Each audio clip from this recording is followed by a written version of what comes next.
don't think we need. Is it okay? Hi. Good. Hi, everyone. Thanks for coming to this special activity for today. It's a pleasure to see so many familiar faces, um, both from morning groups and afternoon groups. Great. Well, we've organized this activity because it's related to the unit on education. And as we said, we think it's a great opportunity to be able to hear first-hand information from someone who's deeply involved in the higher education system in one of the universities in the USA. In a minute, Julia will introduce Joseph Olivier. Just a reminder for people who are arriving, this is a great place. Have you ever been here at the auditorium? Some of you have. This is a great place, right? There's Joe. I don't know if he can. Hi. So it's really a privilege we have to be able to carry out this virtual meeting with all of you, but a restriction we have is that we can't eat or drink while we are here, right? So no cookies or snacks, nor mate, right, as we sometimes have in our classrooms, right? If you need to take a drink of water, you just go out and then you come back, right? This is because, we need to keep this place and to take care of it, right? Good. Hi. So welcome everyone, students from different groups. There are also some language 2 teachers here with us today, Julieta Salinas, Maria Emilia Herrera, and Shamina Gaba. Thanks for coming. And well, with me here is Julia Martinez as well. And we are glad to introduce Joe. Before Juli reads a brief biodata, just as an anecdote, and we met Joe during the Global Conversations. Remember this special activity we carry out with DePaul University in Chicago? And well, our experience organizing and moderating those sessions was so great that we decided to invite him for this talk, and he kindly accepted. So we are deeply grateful with Joe. He's doing this just, because he's a good person, and he wants to contribute to, our educational objectives. So the idea is to take advantage of this opportunity, right? You're going to see that by the end of the talk or during the talk, there's a QR code where you can, add your questions, right? And of course, later when Joe finishes, you'll also be able to speak out if you want to, okay? So, but try not to interrupt Joe as he moves on during the talk, unless it's completely necessary, okay? I mean, if you are lost, just let us know, okay? Well, welcome all. Juli, I let you now. Okay, thank you. Good morning to everyone. Hello, Joe. Well, I'm going to read a brief biodata so that you get to know who Joe is before he starts speaking. Joe Olivier is a senior instructional designer at the University of Chicago and a part-time instructor at DePaul University, both in Chicago, Illinois. He has developed and facilitated professional learning programs for college instructors on the foundations of teaching and learning, flexible course design, and collaborative online international learning. He has also taught undergraduate first-year writing, field studies, and career development courses as an adjunct instructor at DePaul. Joe received his master's degree in English from DePaul and bachelor's degree in sociology from Loyola University, New Orleans. So welcome, Joe, once again. And well, we are all ears for what you have to say today. Let's give him Perfect. an applause, right? Okay. Thank you all for such a warm welcome. It's a real pleasure to be with you. I wish I could be there in person, but it's nice to be able to see you in what looks to be a lovely auditorium there in Cordoba. Um, so I've prepared some slides on the state of higher education in the United States with an overview of the system, some notes about its challenges and opportunities, as well as some slides that ask you for some involvement as well. And so I see you've got the QR code um, there. That is for this app called Poll Everywhere. And so what we can do is we can use this app to solicit your input. And what I'm curious about is before we begin or before I show my slides, I'm curious, what are you hoping to learn from this talk? What are you curious about as far as higher education goes in the United States? And if it's not something I've prepared, I could hopefully address those points of curiosity. So if you go to pollev.com/Joe Olivier, or if you use the QR code to access that website, you should be able to share some brief text related to what you're curious about, what you're interested in about college and university life in the United States. So we'll hang on for you to do that.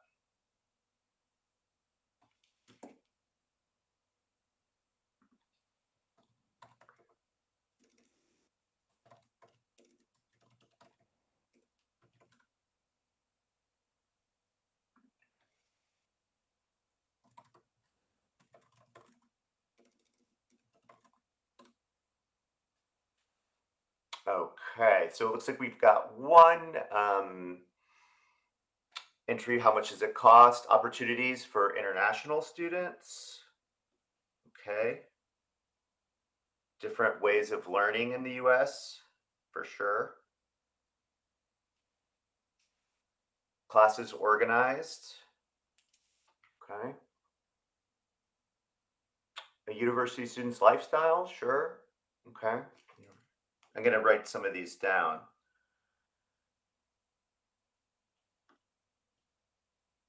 Okay, the difference between Argentinian and American education systems.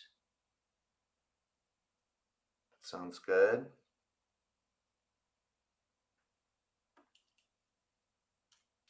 Great. Well, I think we're going to be able to cover a lot of these questions. How long does a typical degree program and exchange programs? Hope to learn more about higher education, curriculum. So what we could do is, I think we'll cover a lot of this. And the things we don't cover, I can always share some resources in an email following the presentation that could be shared with you.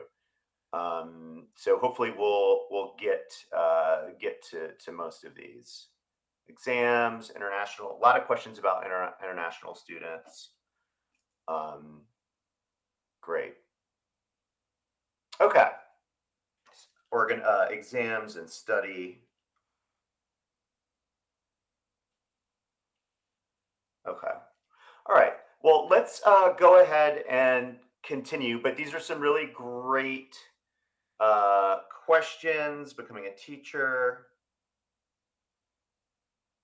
and so there'll be an opportunity toward the end as well, where we can have a further conversation and hope to get into some of these questions more in depth.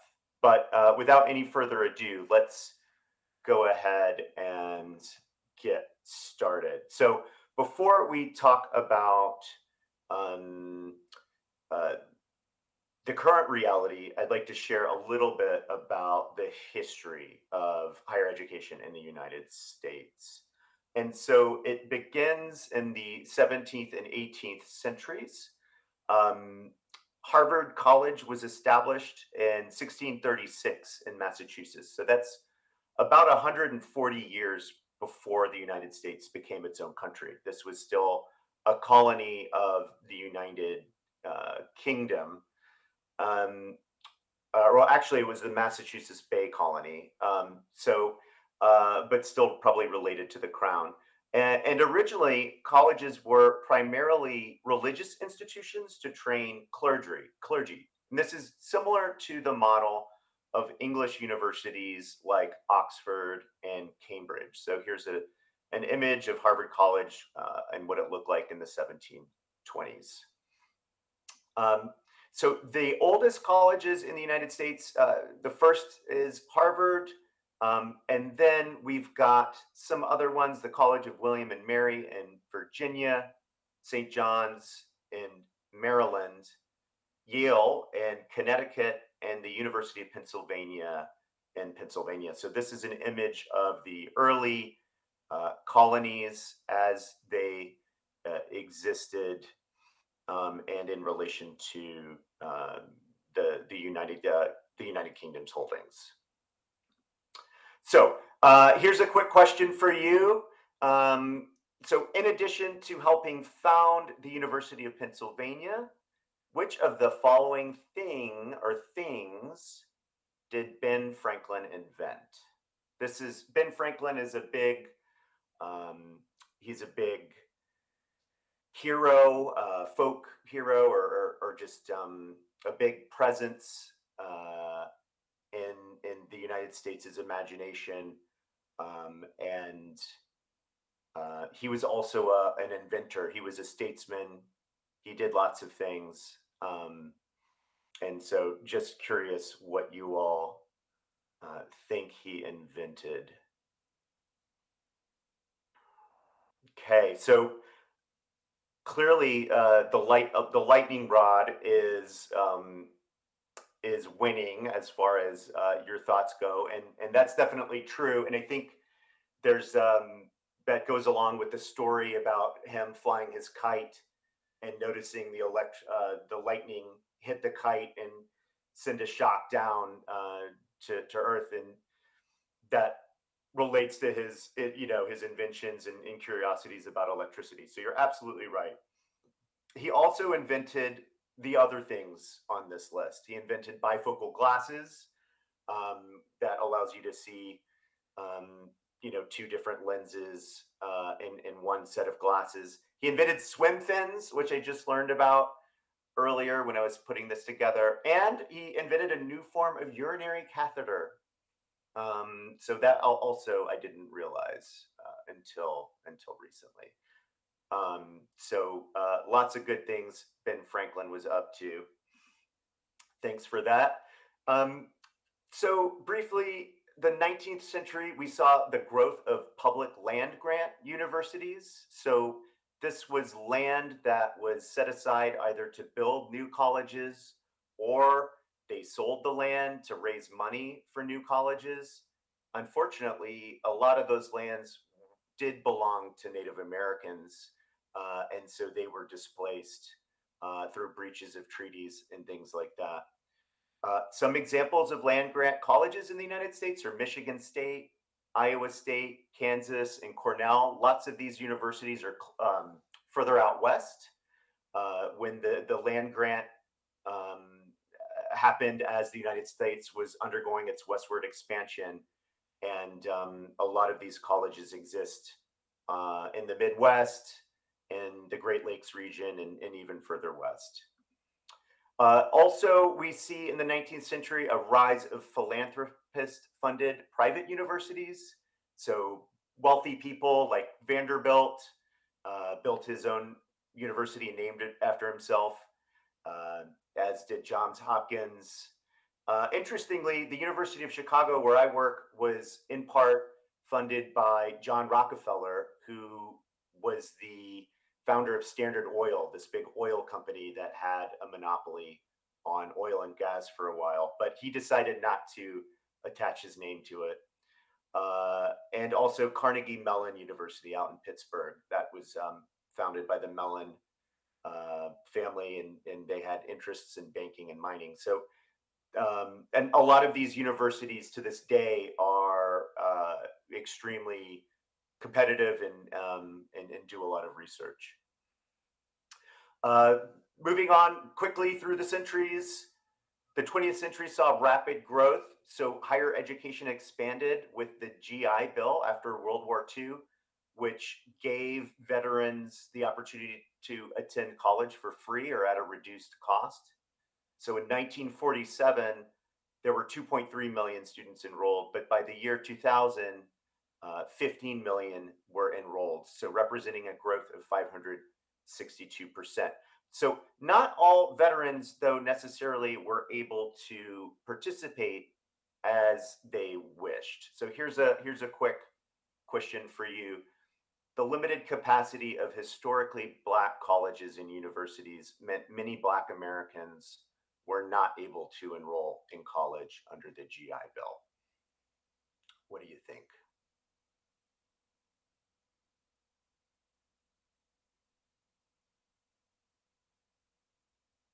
Okay, looks like somebody changed their mind. Unfortunately, the reality is true.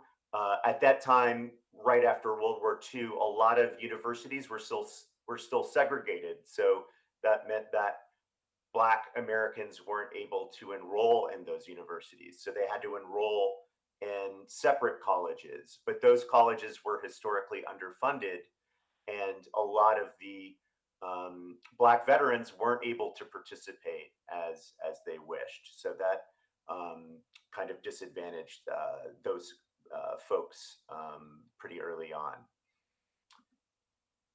All right. So next slide. Let's see. Okay, so that's kind of the historical landscape. What I'd like to move on into is an overview of current higher education, the current system as it exists. So we have a decentralized system in the United States. So what that means is our system is organized primarily at the state level rather than at the federal government level. And each of the 50 states has its own system of governance. So this screenshot is of Illinois, the state where I'm in. It's showing that there are 11 public boards that govern how higher education is conducted in this state. It's also regulated by states and accreditation agencies. So states are primarily responsible for regulation, but there are these institutions called regional accrediting institutions. And if a university wants to be able to offer federal funding, federal aid, student loans, grants, they have to be accredited by these agencies to make sure that these institutions meet certain standards. So if you go to a university in the United States, one really important thing to ask and to make sure of is that it's accredited. These are the screenshot here shows the different accrediting agencies according to region. Now, while it's a decentralized system, the federal government does offer oversight. And so in order to get a loan from the government or get a grant, you have to go to an accredited school, and that does offer the government to have some regulation of the space. And speaking of regulations, here's a question for you. Like, actually, this screen here, let me see. This should be starting up, but it's not. Which of the following for-profit universities was fined in November 2023 by the US Department of Education? It looks like that's unfortunate. It looks like the screen share for that is broken. But I'll give you the answer anyway. It was Grand Canyon State University. They were fined in November of last year. I think it was $37.7 million because they were advertising the cost to obtain a doctoral degree. They were advertising a lower cost than it actually was. So that's an example of how the government can regulate this space. So this is I guess one of the features of this system is that it's diverse and relatively accessible to people. So there's over 4,000 institutions, including public and private universities, liberal arts colleges, community colleges, and vocational schools. This offers a range of educational opportunities from folks interested in getting a certificate to become an electrician or a plumber, all the way to getting a medical degree or an advanced degree in whatever it might be, a research degree in pharmaceutical sciences or something like that. This map shows identifies the public higher education institutions.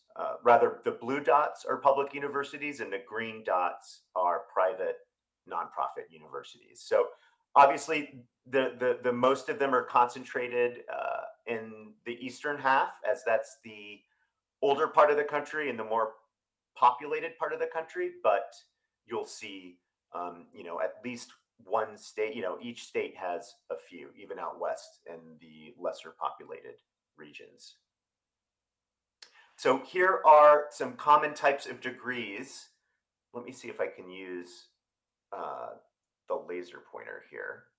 So the sort of first degree, or the easiest, not the easiest, but the degree that takes the least time to complete, is an associate's degree. That takes about 2 years. Generally, it will involve some general education courses, maybe an internship. We'll talk about what a credit hour means in a second, but in general, that's about 60 to 70 credit hours. Your next degree level is a bachelor's degree. That takes 4 years, about 120 or 130 credit hours. Again, that includes some general education courses, but also a lot of major specific courses. And what we say a major, that signifies what you're studying. So I know you all are studying languages, and so you could get a degree in Spanish, for instance. That would be your major for your bachelor's degree. The master's and the PhD, in order to complete a master's degree, you have to have a bachelor's degree. In order to complete a PhD, you typically also need to have a master's degree. So these degrees kind of build on each other. A master's degree takes about 2 years. You typically need to take some comprehensive exams or do a final project. The doctoral degree takes usually at least about 4 years, and you do need to do some original research more often than not. The credit hour system, and I understand that this is different than the system in Argentina, at least at the undergraduate level, is it's the standard used in American higher education, and it's a way to quantify the amount of work. So let's say you're taking a lecture class. For each credit hour, you would spend about 1 hour per class per week. So a 3 credit hour course would meet for about 3 hours per week over a 15-week long semester. Laboratory courses are rated a little different. Let's say you're doing a biology lab or a chemistry lab. The credit is a little less because you're doing a lot of hands-on work. So you might get a 1 credit lab if you meet about 2 or 3 hours per week. Common types of degree granting institutions. So community college grants associate degrees for the most part. Also, online colleges and universities can grant that. Bachelor's degrees are granted by the liberal arts colleges, but also public or private universities and online colleges. And then, really, at the master's and doctoral degree, your public and private universities are a good bet for that. And of course, this landscape does include online degrees as well, which is kind of a newer thing. Okay, so another quick question for you. What is or which is the most commonly awarded college degree in the United States? Okay.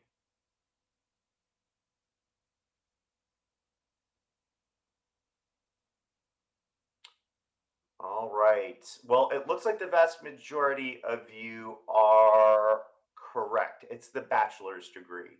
I want to say about 2 million bachelor degrees are awarded every year, and maybe a million associate's degrees.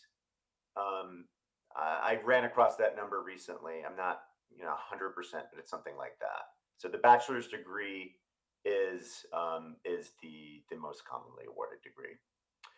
Let's keep moving on. So here's some profiles of the kind of institutions that grant degrees in the United States. So community colleges, they grant a lot of those associate degrees, as well as certificates in vocational training, like if you want to be an electrician or a car mechanic, if you want to be get a certificate. So this map shows the 931 public community colleges as of 2023. One thing I was interested in is Chicago is located kind of in that large cluster near the Great Lakes. And so we do have a lot of community colleges here in Chicago. The background picture of this slide is a newer one built in Chicago called Malcolm X College, and it serves degrees where folks want to get degrees in the medical sciences. So pricing for community colleges tend to be the least expensive. So the tuition and fees on average are about $4,000 each year. So another instance, I'm told, as we unfortunately, college is often not free here in the United States. You have to usually pay for it unless you get a scholarship, unless you get a grant. But so often when we talk about colleges and universities, what we're talking also a lot about is how much they cost. So these are the 2-year degrees.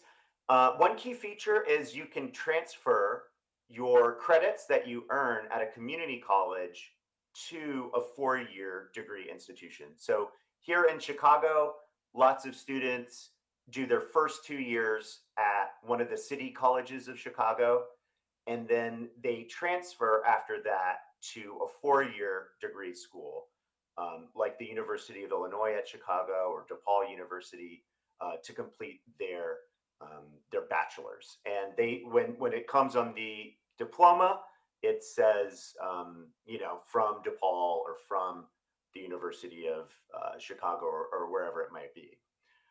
Common types of jobs, though. Let's say you don't transfer and you just stick with the associate degree. Some common jobs are paralegal, dental hygienist, police officer, preschool teacher, medical assistant, things like that. Liberal arts colleges are another type of institution. They focus on the bachelor degrees, and they focus on things like languages, like what you're studying, things like history, things like great books and literature. And the focus here is on campus life. A lot of times, these kinds of colleges have big dorms, and people go there and they stay there, during the course of the year. And I'm sure it's a very nice experience. But on the other hand, they may not have as many specialized programs, let's say in engineering or nursing or even business. And these tend to be expensive. The average tuition and fees for private nonprofit liberal arts colleges are about $40,000 for last year. So it's a significant amount of money. Um, yeah.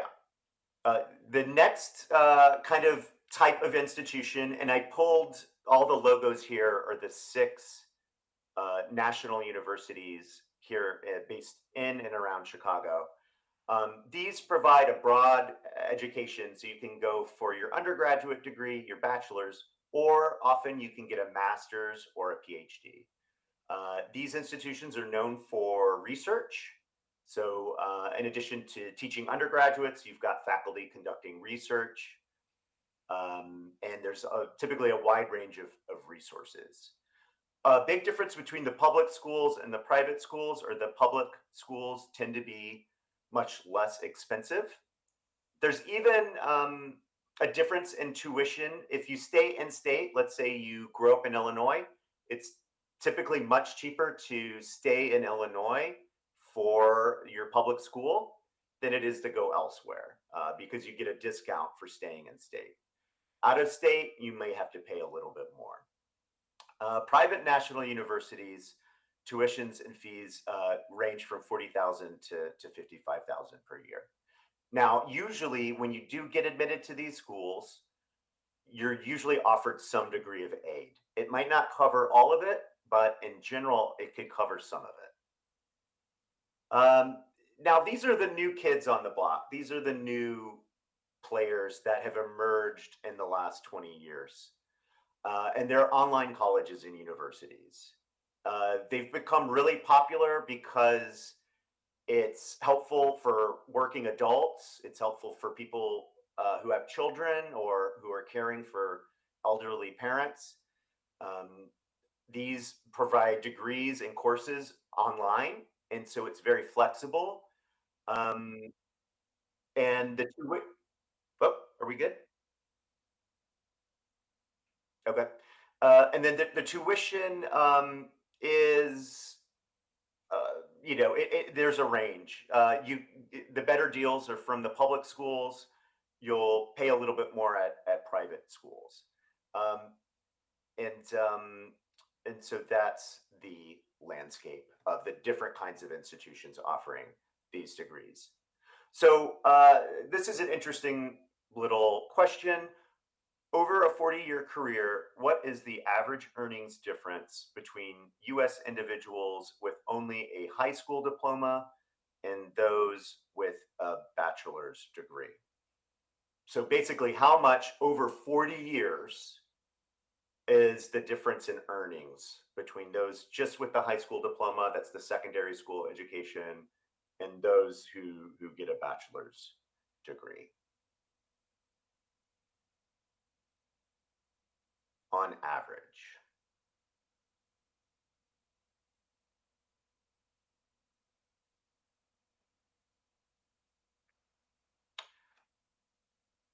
Okay, so it looks like most of you all think it's between somewhere around 500 or $750,000.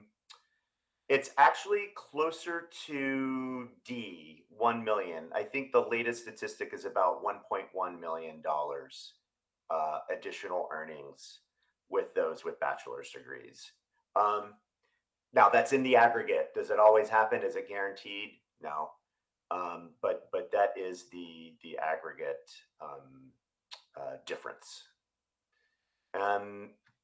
Okay. So some common jobs by degree. So with a bachelor's degree, that's your 4-year degree. A lot of folks go into accounting at DePaul. That's a popular um, field of study, as well as software engineering or developing, nursing or teaching. Someone asked about being a teacher. Now, I think they were talking about teaching at college. Typically, you'll need a PhD for that, the highest level. But you could teach in an elementary school or in a high school, a secondary school, if you get a bachelor's degree. Usually, there's some kind of certification you need to do as well. But if you're going to school, they'll prepare you for that and help you take the required tests. You could work in HR, social work, or bachelor's, or excuse me, journalist. At the master's degree, so that's 2 years beyond, that opens up maybe some more opportunities. You could be a psychologist or maybe be a more advanced manager in software engineering or nurse practitioning. I guess I would probably fall somewhere around educational administrator. Um, you could do speech language pathology, data science. Um, those are some of the popular careers. And then, of course, your professional degrees unlock different kinds of opportunities. So, to be a lawyer here, you have to get your Juris Doctor more often than not. And you have to sit the bar exam, which tests your knowledge about different states' laws, depending on which state you're taking. Or to be a medical doctor, you'll need to get an MD. Or a dentist, you need a Doctor of Dentistry Science. Uh, Also, the PhD, that's 4 additional years beyond the bachelor. So that's a lot of folks who want to be a professor will need to do their PhD. The job market isn't so great for people with PhDs and becoming professors. So a lot of people are looking at other types of work they can do for that. And so they might go on to consulting or working with nonprofits or writing and publishing or education administration. So some folks are looking at beyond just teaching with that kind of degree. I think this is maybe a difference with Argentina and the US is admission to college is not guaranteed. Um, there are some schools that have a more or less open admissions policies, but you still have to apply. You still have to submit your scores, submit an essay, and it may be more or less open, but you still have to do certain things to get in. Students here do a lot of research and they have to think about applying to school pretty early in their secondary school. So in high school, usually around the second year, they'll have to start researching and thinking about what they want to do. The general recommendation for them, for kids going into college, is to apply to reach schools, which are harder to get into, match schools, which is a good fit with strong chances of getting in, and safety schools, which is if you don't get into your top ones or even your middle ones, at least you've got a safety school you could go to just in case. Um, Students also have to take and submit standardized test scores.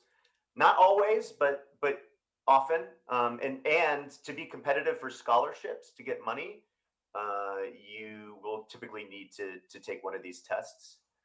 And you need to submit your grades from high school. You need to submit often letters of recommendation.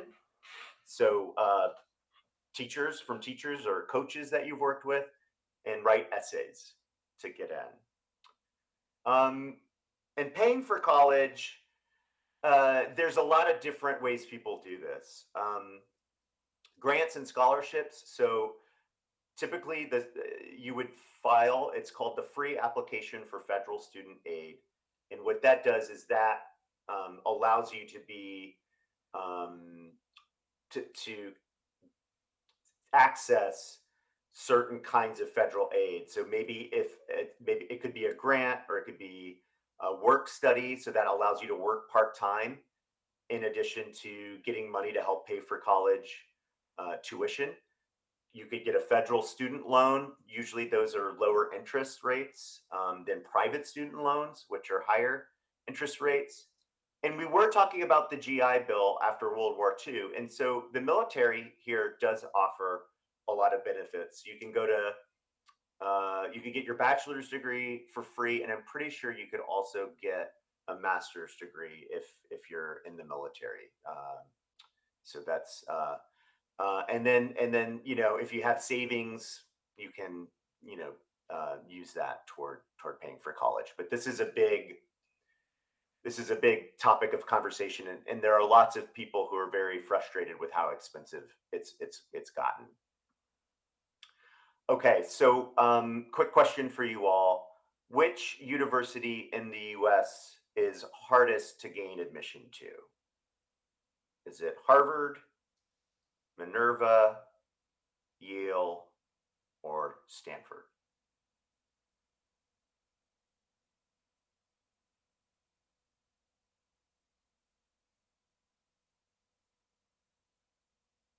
Okay.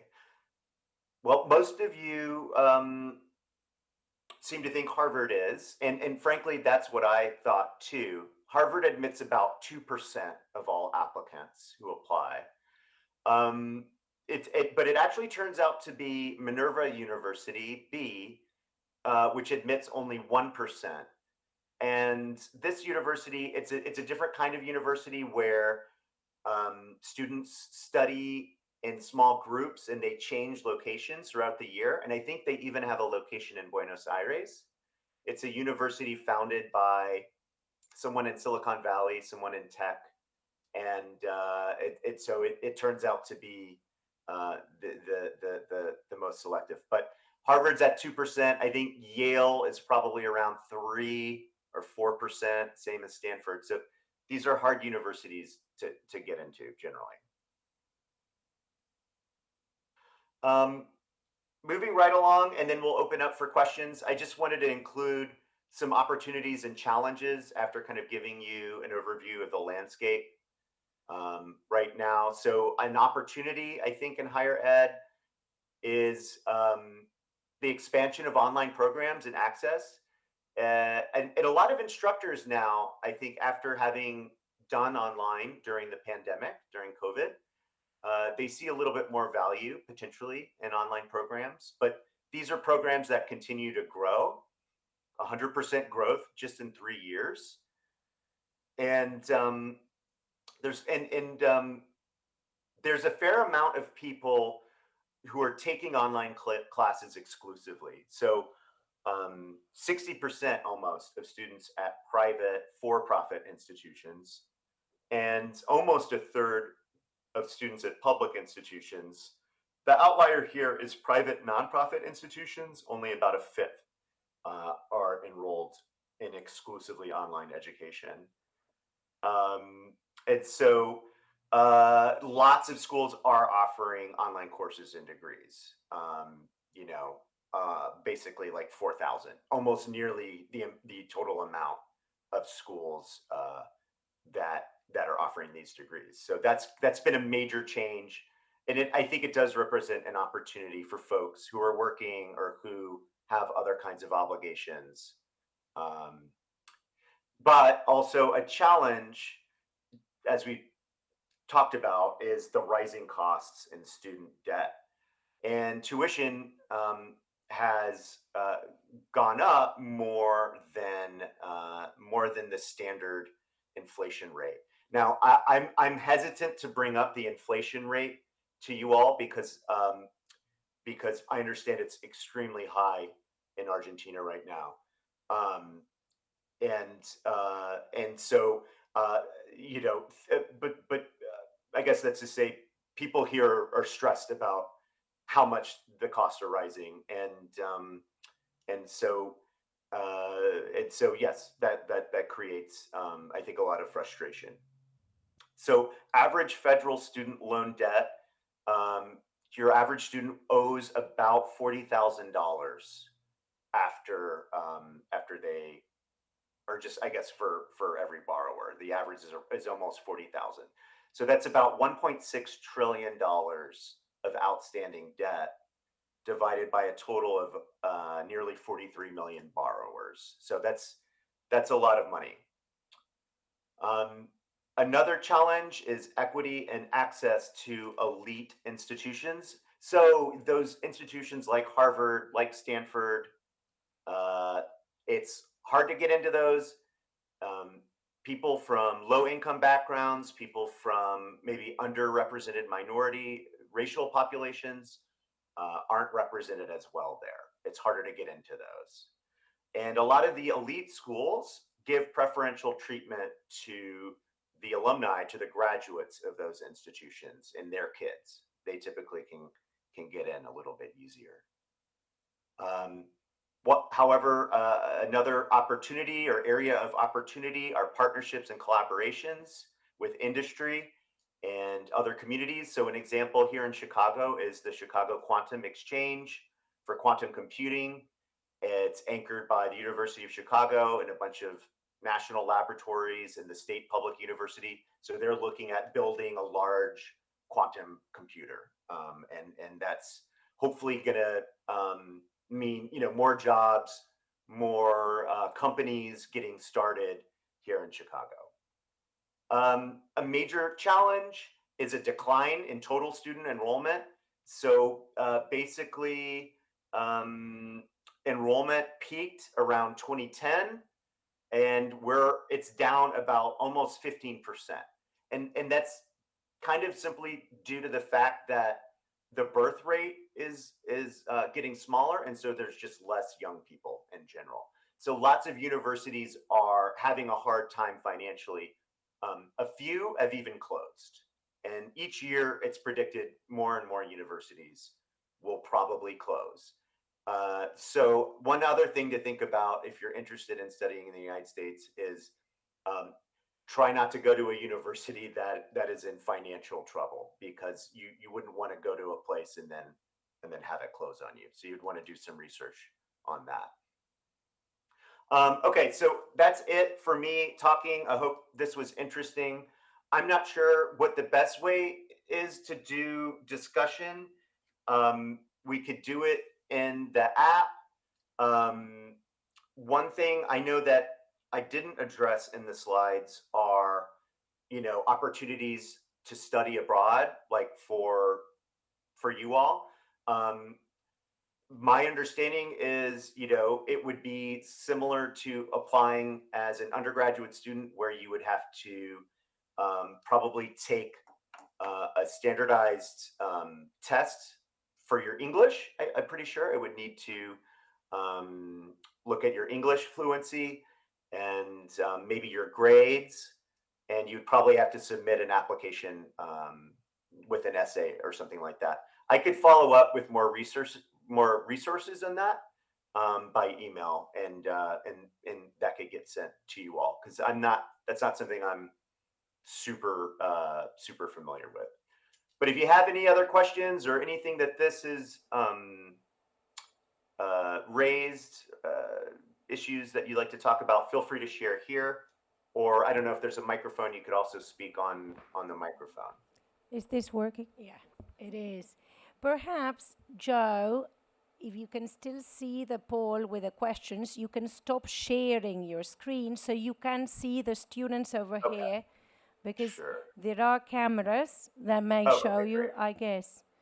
Nico, Yeah. you told me that was possible, so perhaps you can see them. Yes, I could see that. So someone had a question, and then it looked like it Okay. got deleted, but it said, "Is it true that parents save money Uh-huh. for their Is it kids' true? college, like as soon as the baby's born?" And the answer is, if you do have money to save, then yes. Right. Like there are tax advantages to that, so you could save a little bit on taxes if you put it in a certain kind of account. Right. Yeah, Uh, that's something we see in almost all American movies that are related to education, high schools, or things like that. We always see that they refer um, to these savings for university, probably as a sort of cultural, trait, which is not so common here, is it? No, right? Though it is becoming expensive as well, especially if you're not from Cordoba, for instance. Good. sure, Any other sure. questions, Joe, that you have there, Yeah. perhaps? One student is asking, how are the exams in general? That really depends on the type of uh, thing you're studying. If you're studying chemistry or math, I think often the exams, you'll have to write out your work. You may do that in a class and then submit it to the professor, and then the professor scans it in it's graded digitally or on paper. If you're studying literature, you'll be expected to write more papers. If you're studying science, you might have to write lab reports. So it really kind of depends what you're studying. I think there's a big conversation, and I should have put it in the challenges portion of the presentation, about artificial intelligence.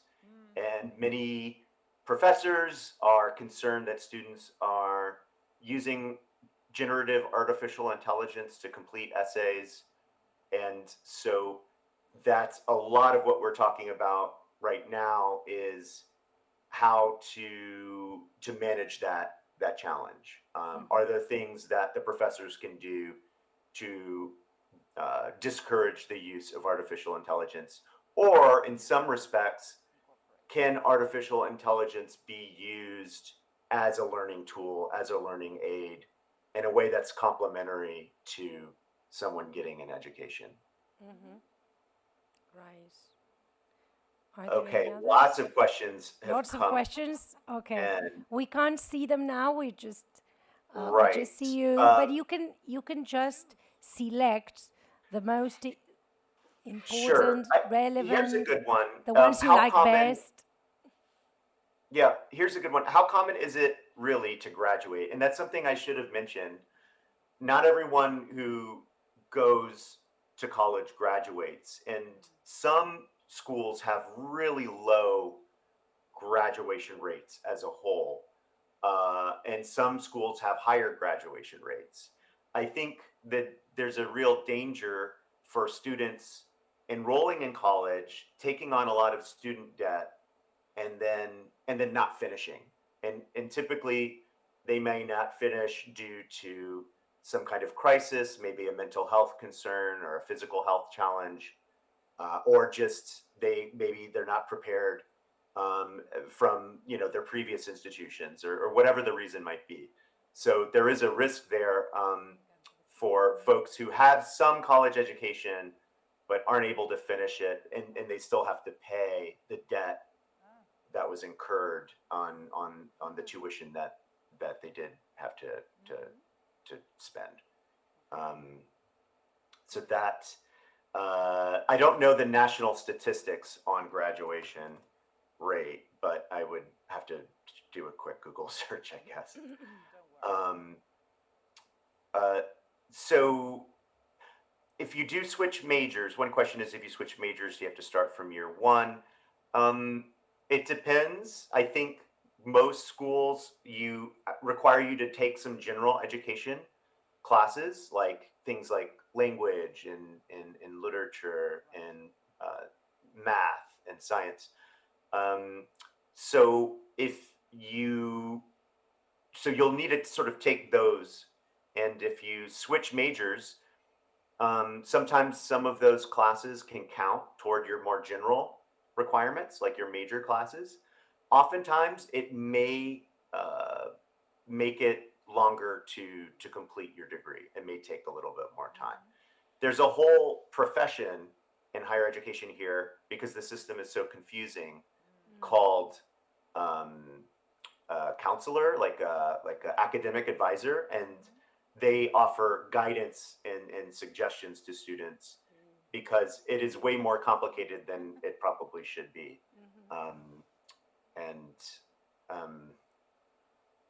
So here's another question: what is the difference between a university and a college? So I think a college tends to either mean its focus is on liberal arts students, so students getting a bachelor's degree, or studying one particular field, like the liberal arts.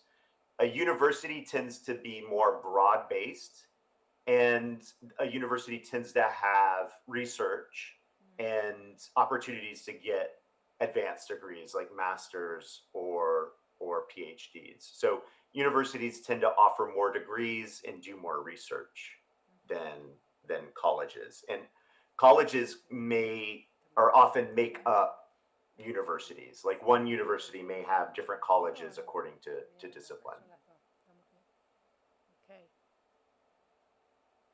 Did I enjoy my time as a student? Yeah, I thought I debated about including any of that information. I certainly did. I went to school in New Orleans, Louisiana, which it's kind of like, well, it's one of the only cities that does carnival, that has we call it Mardi Gras, Yeah. and it's where like jazz music arguably was invented, and it has this rich history, and it was a lot of fun.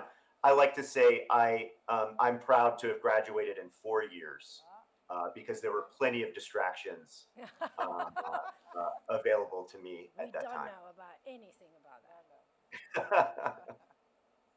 Great. um, wow, lots of questions here.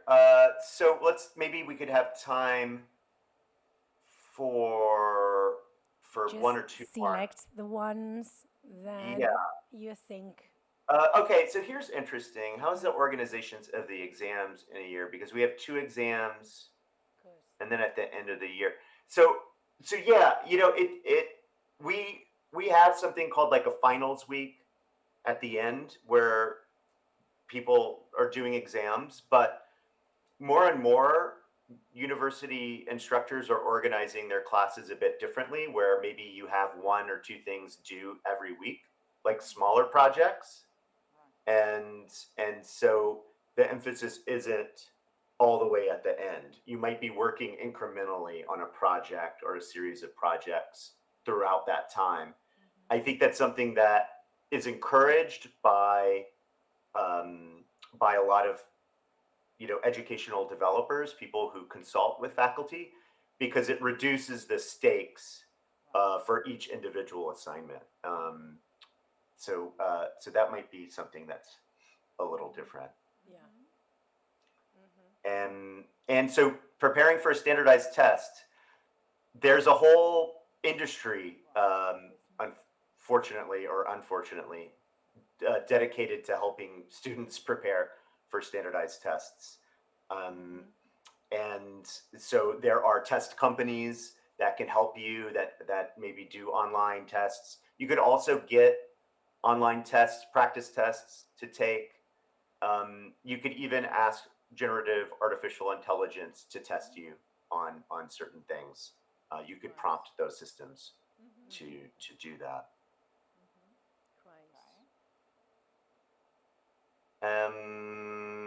Okay, how about one more? Is it common to not graduate in 4 years? Do students feel ashamed if they take more time?